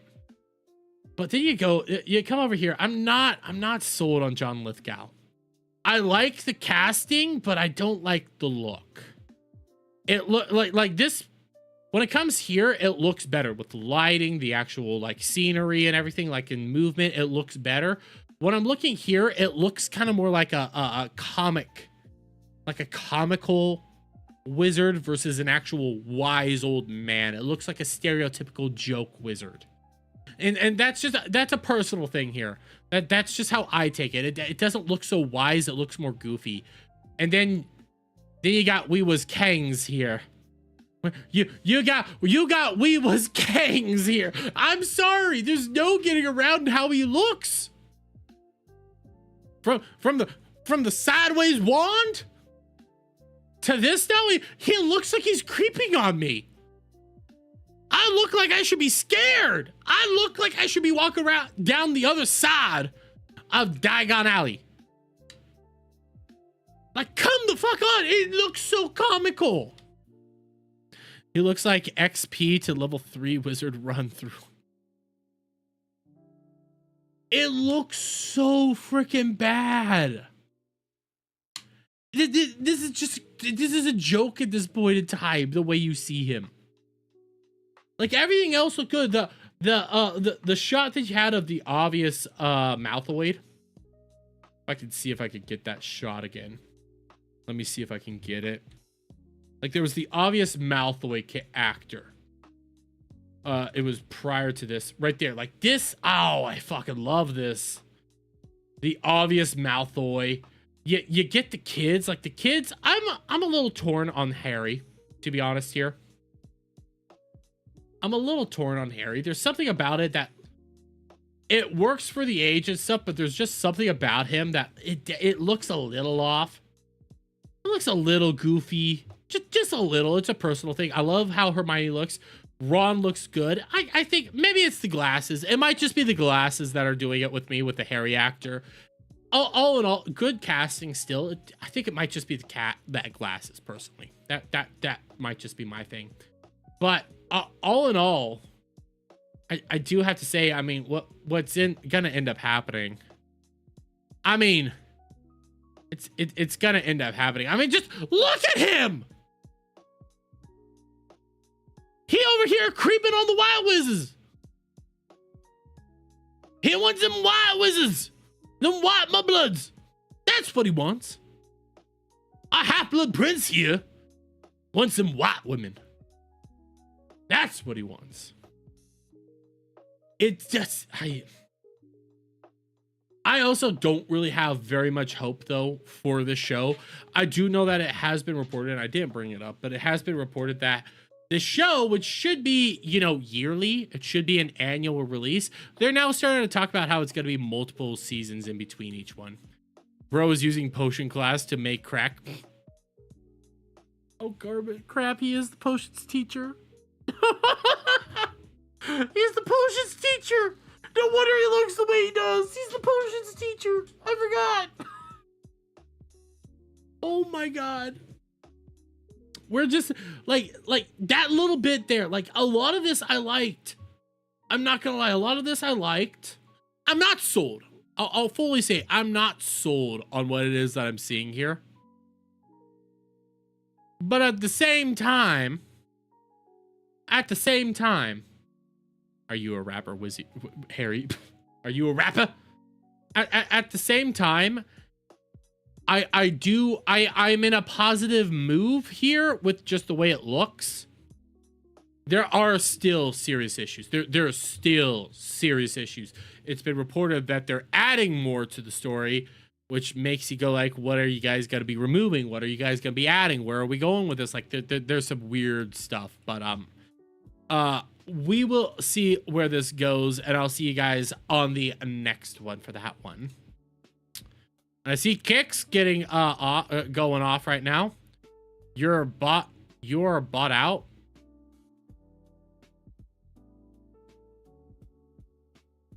If I'm bought out, god damn it, where my money at? You can't trust me, it's so clear I'm bought out.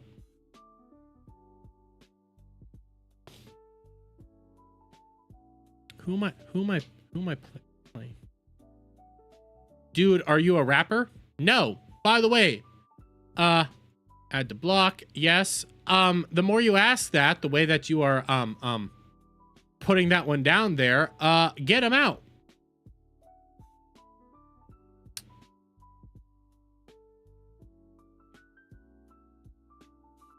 Am I a right-wing libtard? I don't even know what that fucking means.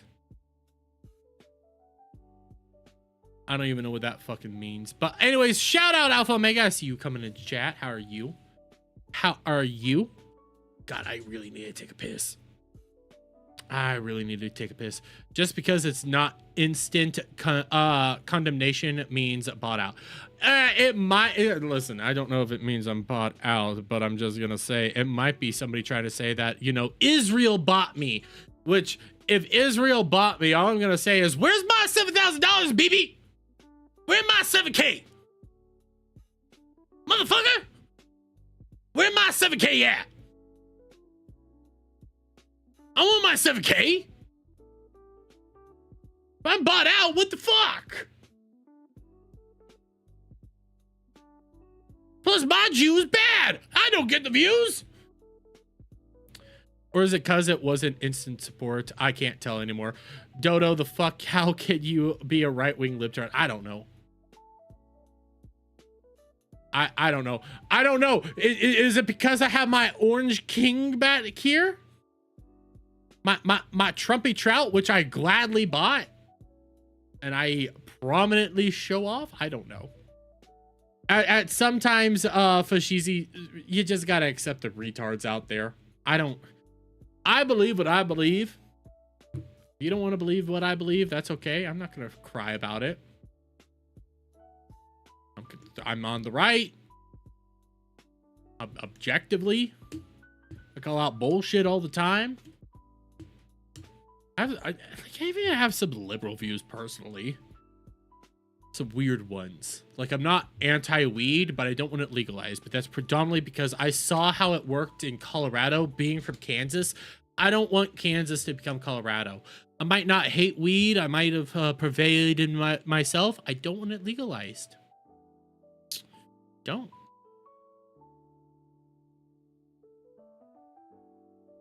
Kicks AI mod / bot dislikes Dodo's hate speech. I don't know. I barely even control my, like, the only real chat I have control over is YouTube. Like, I try to control Kick Chat, but I really just let Kick Chat do what Kick Chat does. Unless, like, my rules on chat are pretty simple. Just don't be a massive dick. And I'm pretty much fine. But if you start acting like a jackass or a dick, I'll kick you. I don't care. And I think I've only had to ban. I'd argue I only had to yeet out 3 to 4 people, because I think there was one time where we did like 3 people at once, but I think that was either one person or a coordinated thing. That's the only time I kicked them. Like a mass kick. Then there's been a few other times. Oh, that's no problem. I'm hung like a Tic Tac. Jesus Christ, Fashizi. What the hell? No, but there was this is like right when I got monetized. I was playing, oh, what was the game? It's a trilogy. It's like really beloved. Mass Effect. I was playing Mass Effect for the first time. And when it came to that stream, like, it was my first monetized stream, I remember these like 3, it was either 3 or 4 accounts that just randomly came in, and Adam was there, Weasel, Legatus was there, and like I had the really serious, like, anybody can say whatever the fuck they want at that point in time. You only ban bots, Weasel? Yeah. But bots are the main thing I want you guys to just get. Yeet. Unless it's a Stream Elements bot. But the main things is like bots. That's the usual thing we yeet. I don't really count those as people, but when it comes to like people, I know I yeeted at least, it's either one dude or it was a couple dudes that started bringing up like actual racial shit in that first monetized stream. That was just awkward. Never been here before. And I was like, no, just mute them. Just mute them. Time them out. Don't ban them. I don't care. They'll leave eventually. And then it just got to this point where it was like, it's so pervasive what they were saying, and like trying to say that I'm a good white person. I'm a good white conservative. And it's like, no, bye. Okay. I finally got to a point where it's like, just take care of them. Then in between that time and now, I know there had to have been like more recent, not today, but more recent. I know there had to have been at least 1 or 2 others. But the most recent one outside of tonight, I was playing Pokopia for the first time, and some person came in and goes like, why are you playing this game? Are you a pedo? And it's like, nah, just get rid of that person. Just eat them. Just yeet them. Because I ain't putting up with that shit. So like, unless you're like unless you're doing like actual jackassery like that, I'm pretty much fine with it. I'm pretty much fine.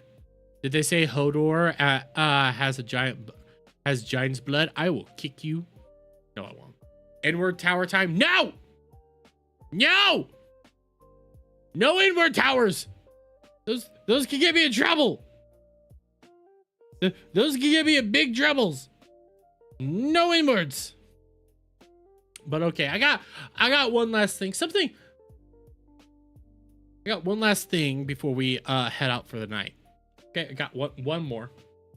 And then we'll start wrapping. We'll start wrapping it and tapping it. Wait, towers? No! No! But I saw this. I'm trying to record again. Why is it not? Okay, there we go. But I saw this actually yesterday, right after, I think right before stream ended, because we reacted to the Dear Me video for Leaflet and stuff. And then I think it was right as the stream was ending, I saw this one. So this is called Say the Line. And it's by The Holy Ball. Only came out like recently. Like I just spotted it when we were talking about stuff yesterday. So I wanted to give it a react myself, because the thing that really sold me on it is not only is it called Say the Line. Let me get out of default mode real quick and turn off BGM. Not only is it that, but like the very obvious who this is, it's all about like that. This is very obviously Emiru here. So I was like, okay, I think I know where we're going with this. So I wanted to check it out. I wanted to listen to it. I think I was skimming through it and I saw some other really cool people. So let's check this out, shall we? Obey the script. Say the line. I'm gonna be real. Okay. I like to have the song start off for a little bit, okay? Tectone be looking a little rough. Tectone be looking a little rough. Obey the script. Say the line. Obey the script and say the line. Guilty of being a man. I haven't even looked into Tectone stuff at all. Like I know nothing, so don't ask me on that one. Say the line, oh say the line, obey the script. Say the line, obey the script. Say the line, obey the script. Oh god. They all look deranged, but this one looks just special deranged. Okay.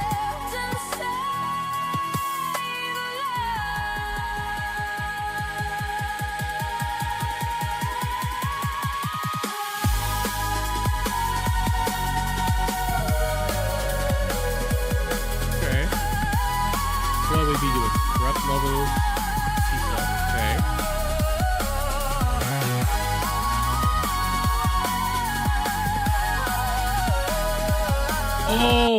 Oh shit, this is the fake chicken factory that freaking Mr. Beast showed off. Oh, show. Lies. No, that's a lie. There's no way that chicken tasted real. No, I refuse to believe it.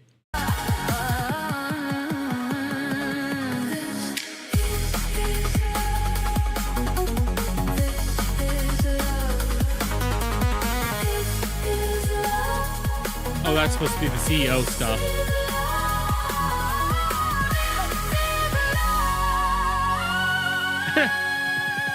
I don't know this dude's name, but I've seen him around, but that's pretty cool. I like the whole, these are obviously scripted stuff that's going on here. I do like that.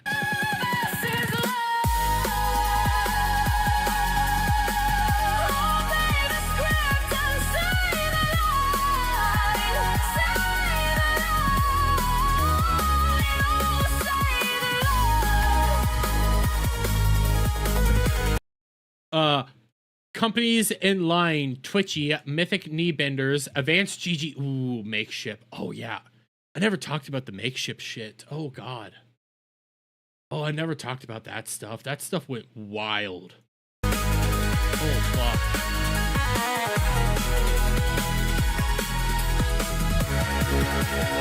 High value products. Oh, I wanted to read what the high value products were. I saw the dog shock collars. Dog shockers, brigading, false reports, terrorist sympathy. Veteran mockery. Yeah. Yeah. Shit. God damn it. Yeah. Yeah.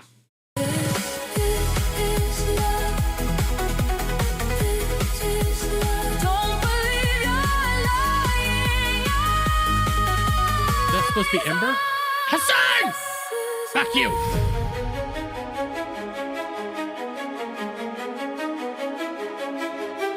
Ooh.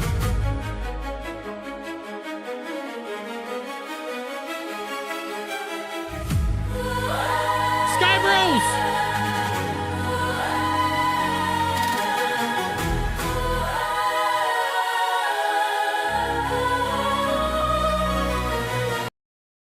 Fuck Casey Tron. I do love how they how he made Casey Tron just look ancient.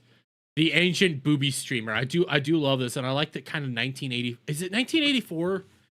I don't remember. I know the commercial. I was too young when it first came out, but the commercial where you're all just sitting there watching the person say the script over and over again until somebody comes in and breaks it. I do remember that commercial. Oh, that's what he's doing. Oh shit.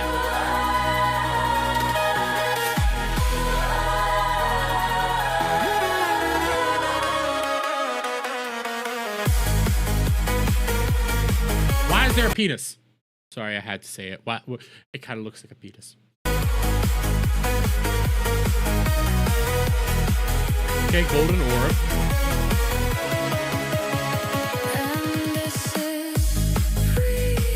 I need to know who she is. Oh, that one was Ember. Okay, I thought Ember was going to be in... I'll fully say why I thought Ember was going to be in the room. And again, I do like this. I like the song a little bit, but I thought Ember was going to be in the room because she recently had a YouTube issue. So I thought maybe that'd be playing into that, but I do like this. This is freedom. This is real freedom. Freedom to sing. Freedom to dance. Freedom to joke. Freedom for a chance. Freedom for me. Leaflet and I'm sorry. Oh, that was Celestum? Because I ended up seeing Celestum. Obviously, Celestum was there towards the end here, but I didn't. Oh, I guess they did have the same hair color. Okay.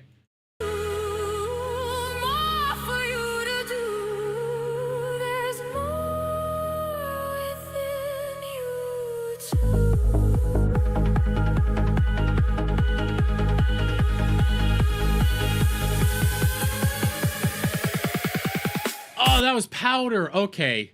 Okay, now I know who that one was. Ooh, Hype Train! Let's go!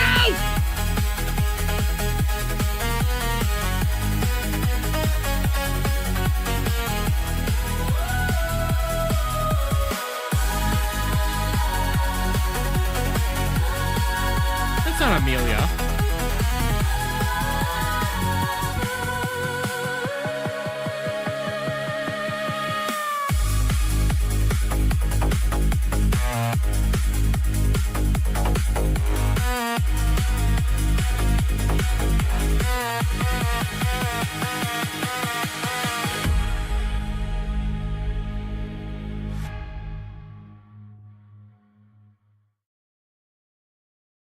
You know what? I liked it.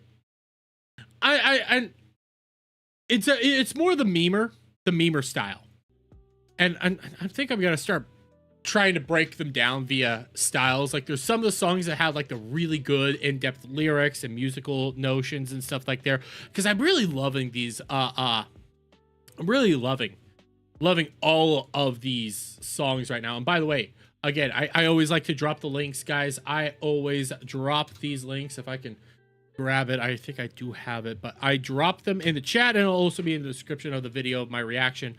But I I think I'm gonna start breaking down these AI songs by which ones are the musical ones that have like a message within the lyrics, which ones are the memers, and which ones are kind of like a combination of both. What I get more with this is the AI, like the visuals is what's telling the story more so than the actual lyrics themselves. And don't get me wrong, the lyrics were good, but they were a little limited. Lyrics were a little limited more so than anything else. That's yeah and powder. Oh, I still need to watch Yeah and don't. That's one I've been told to watch a couple times. I keep forgetting to watch that one, so I do need to check that one out. But I liked the visuals more so in this one. Like it was really fun to do because you have the whole like the beginning with the obvious, and I'm not trying to play it again. I'm just trying to get that shot right at the beginning with the Amy Rue and crew back in, I don't remember what the name of their podcast was, but you get the old friend crew back together when they looked at their happiest because they're all there together, and then just like everything starts falling down. You have the tectone drama mixed in with how like they can't be together anymore. Amy Rue's being forced to say words and stuff, and everybody's just crying over Asmongold, and it just kept changing. You had the fake chicken and all this, and I think did I see? Because I don't know who this bro is supposed to be. But Hassan Glaze, Christian's band, engagement rate, market share 67%. Okay, because I saw this and I thought I saw Hassan right there, but I didn't notice that right. This is supposed to be Twitch. Ooh. And I like all like the, hey, here's the corporate slop that you need to intake, especially when you combine that with like the fake chicken spot right here where they're telling you to eat the chicken, and oh god, the fake fucking chicken, the super real chicken with Mr. Beast then eating and saying it's good, accept it. And then you combine that with when all the CEOs were coming out here doing this, which that was just a dumb meme, but it was obviously say the line, buy product, say line, buy product, say line, buy product. And you mix all this stuff together, all while you get like the Sky Bros crew coming in to try to save the day and all that. I like that. I really like that, and I've been just so amazed with what people can do utilizing AI like this. Like again, I've said it multiple times. I can't do this. The best I could do is by starting, stop, and taking a whiz break scenes that I just threw into Grok and said, do a thing. I can't do this. So I'm always amazed by seeing it. And I'm always looking at it and thinking, God, these stories are amazing. And I always love seeing the little Easter eggs. I love seeing the little bits and pieces here. Song overall, it's more of a hype song. You know, it's more of a party song. Lyrics are really good. I have nothing against the lyrics. It's a little minimal. All in all, I think it's a good song. I think it's worth checking out. So go check it out. And again, I need to subscribe, but check out the Holy Ball. Oh, it was the Holy Ball. I thought it was Gold Ball. That was my stupidity right there. But that's me. Check it out. I think I was 3 months ago. I can't. I said the same thing. I can't do that. Look, here's why I can't do it. I'm kind of a tard when it comes to technology, which is shocking because I'm a streamer. But no, I start playing around with it, and then I go like, I can't get it to do what I want it to do. I give up and I throw it to somebody else to take care of it for me. That's how I am. That is how I am. And then when I do like attempt it, it looks atrocious. Like you can even take into account like not just yours, Fisheezy, like yours. Oh God, yours are fucking fantastic. I don't know how you get like the finger movements and everything along with like the style of music that you do, because yours have been I said the leaflet one sounded more like Sabaton, and then you mix that with like the Kirsha one. Both were fucking good, but like I don't think I could do that. I really think if I try to do it, it would come out maybe a little bit more like Dear Me, because that is a style I really like, or it's gonna come off a little cringy.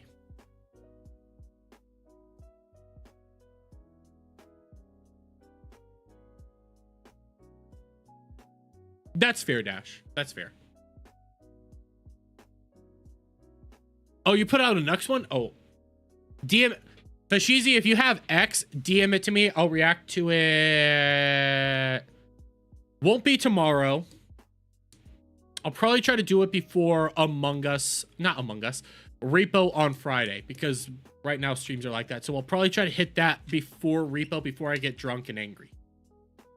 So I will react to that there. I still need to do the powder one. I have like they're starting to back up on me, but I kind of like it. Oh, I have the fish. Fashizi, I have yours right here. I have it right here. Keep seething. I will say there is a really good Nux one. Let me pull it up. I'm not gonna react to it, but I really love. I've used it as like the opening song once. It's a Crusade of no, it's Lore of Nuxanor. Nux. Okay, let's go Nux Taco AIs.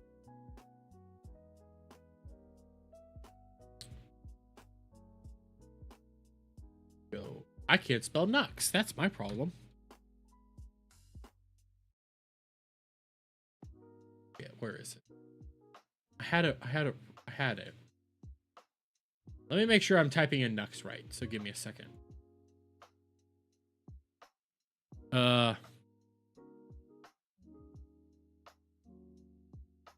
Radicalizer? Oh, the Don P song? I don't know. It's like Lore of Nuxanor. I'm Nuxanor, nor. Let me make sure I'm getting the... Okay, I was not spelling Nux right. That's one of my problems. Nux Taku AI song. Like the one that ends up K Crusader. Yeah, Don P. That's the one. K Crusader is my personal favorite Nux one. I've done this for the intro a few times. It's just so ridiculous. I love it. K Crusader. I'm not so low.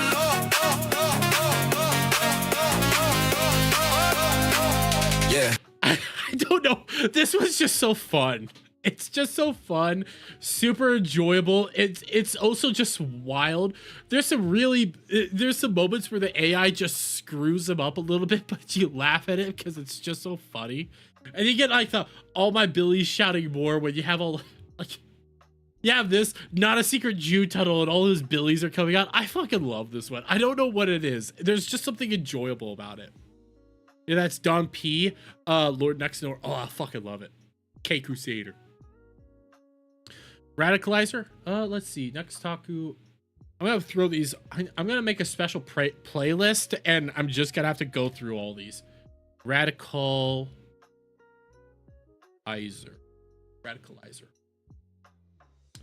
Well, there's that.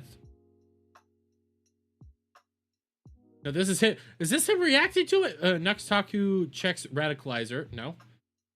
Next Taku reacts. I just want Radicalizer song.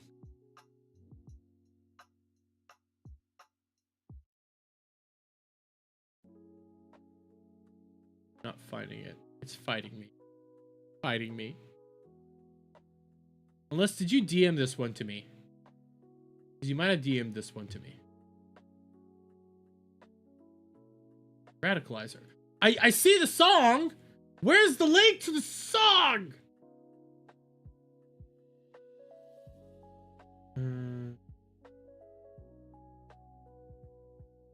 Eustace the Useful. Oh, I know this dude. I think I've reacted to one of his. Okay, so I'm here. Where's Radicalizer? Okay, I grabbed it. Okay, I got it. Saving to watch later. I've checked out a Eustace the Useful before. I know I have. Oh no, I know Eustace. Oh yeah, he did Rice and Bananas. Okay, yeah, I know Eustace. He was with Pirate Dude. Pirate Dude. God damn it, I can never remember his name, but he did a short. Yeah, he did the. Yeah, this is who I saw his short. Wait, noted.